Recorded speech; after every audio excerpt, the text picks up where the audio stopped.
Welcome to Grand Prix, your go-to channel for the fastest updates in Formula One. We've got 3 hot stories for you, so make sure to subscribe and hit the notification bell to stay ahead of the pack. Let's get started.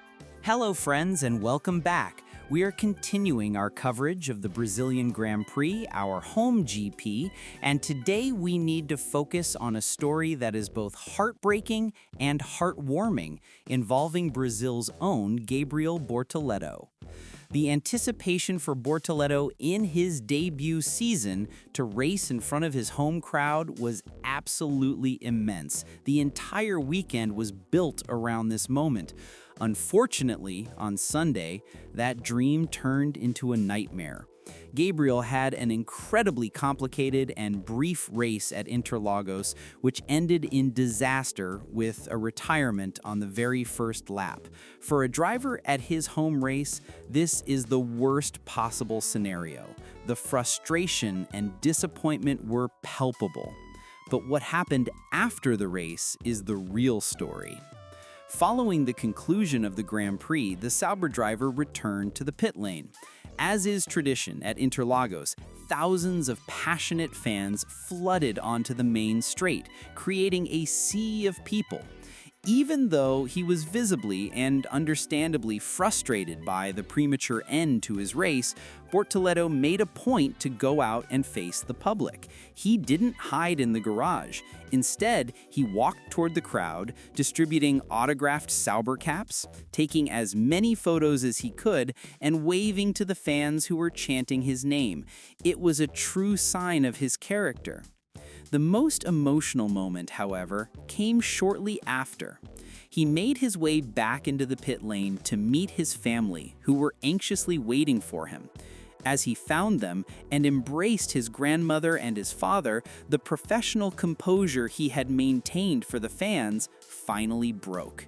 The Brazilian driver could not hold back his tears and was overcome with emotion. It was a powerful image, showing just how much the weekend meant to him. All the pressure, all the hope, and all the expectation for his grand debut at home came pouring out, mixed with the harsh disappointment of how it all ended, in a way he could never have imagined. Even as he was clearly emotional and deeply saddened by what happened on track, Bortoleto spoke afterward and made a point to express his immense gratitude for the overwhelming support from the Brazilian crowd. He was incredibly candid, stating that this was, professionally, the worst weekend of his life. But he immediately followed that by saying he leaves Interlagos feeling an incredible sense of gratitude for seeing the entire country united and cheering for him. He also affirmed that he will be the first to hold himself accountable, saying that he will be the hardest critic of his own mistakes, especially when those mistakes happen at an event as important as his home Grand Prix. It was a raw and very human moment from the young driver. So I want to hear from you. What did you make of Bortoleto's performance this weekend? And more importantly, what did you think of those powerful, emotional images of him with the fans and his family after the race? Let me know your thoughts in the comments. Hey friends, how's it going? Big question today. Is McLaren sabotaging Oscar Piastri's car?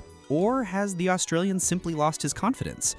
Both the driver and the team have spoken out about what's been happening in recent races, which ultimately cost Piastri the championship lead for the first time since April.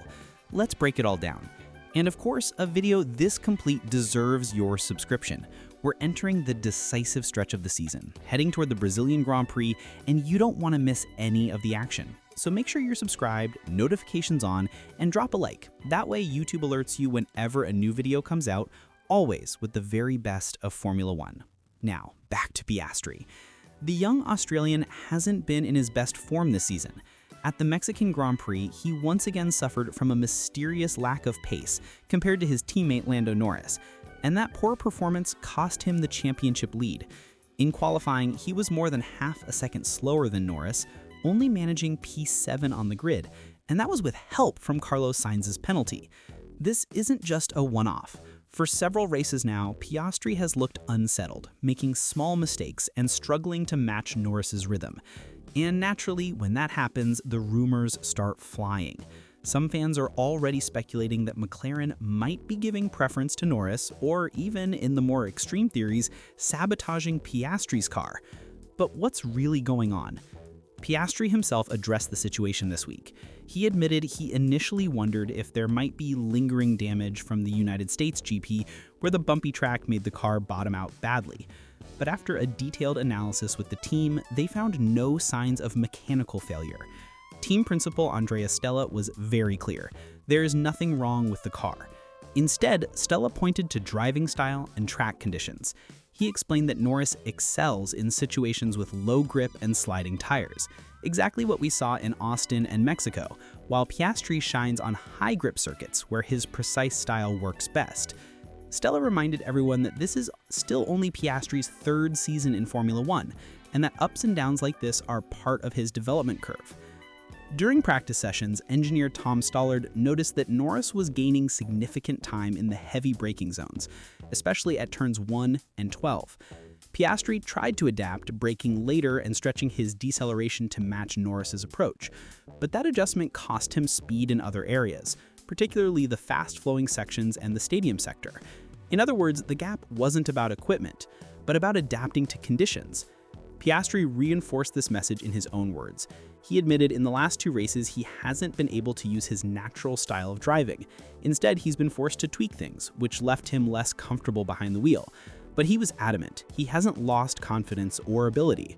It's just a matter of adjustment, and he believes that analyzing these experiences will make him stronger for the upcoming rounds. He also pushed back firmly on the idea that McLaren has been favoring Norris. According to Piastri, the cars haven't changed in weeks, and his dip in performance has nothing to do with the machinery. It's about adapting to the unique challenges of recent circuits. Looking ahead, Stella is confident Piastri will bounce back quickly, pointing to Interlagos as a track more suited to his strengths. The team expects him to use the Mexican Grand Prix as a learning experience and return to fighting at the front.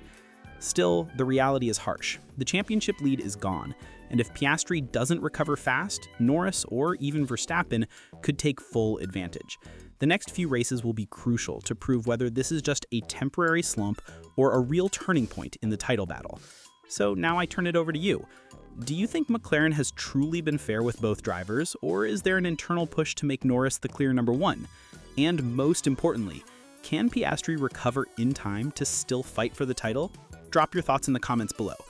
Hello, friends. We have some significant news from the world of Formula One today, as the situation at Ferrari appears to be reaching a boiling point. You may recall that earlier this week, Ferrari's president, John Elkann, made some very strong public criticisms of his drivers. He stated that they need to talk less and drive more, suggesting that he sees a great disunity within the team that is hurting their on-track results. These comments come during a very difficult 2025 season for Ferrari, which has been marked by poor performance, and crucially, the team has still failed to win a single race this year. Following those remarks, the team had another terrible weekend at the Brazilian Grand Prix. Hamilton suffered damage on the first lap after contact with Sainz and was later involved in another incident with Colapinto. The damage was so extensive that Ferrari had no choice but to retire the car halfway through the race. Then, on Monday night, after those direct comments from the president and the bad race, Hamilton posted a short but very direct message on his social media. In the post, Hamilton affirmed that he supports the team and also that he supports himself, adding that he won't give up, not now, not ever. This response is certain to increase the already tense atmosphere at Ferrari. Hamilton is clearly very dissatisfied with the situation. Furthermore, some behind-the-scenes information indicates that the team is also becoming dissatisfied with Hamilton. So, I want to know your opinion. Do you think the Ferrari president is right and the drivers need to stop talking and just drive? Or should Ferrari be the ones supporting its drivers and giving them a better car, rather than demanding they stay quiet?